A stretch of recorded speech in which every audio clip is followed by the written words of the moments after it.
Uslyši nás, Bože náš, kad Ti vapijemo.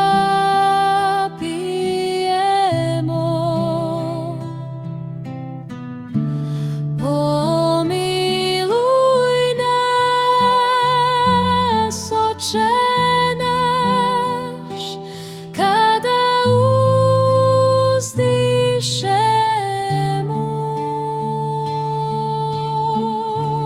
Ty si svetlosť istine, osvetli nás istinou.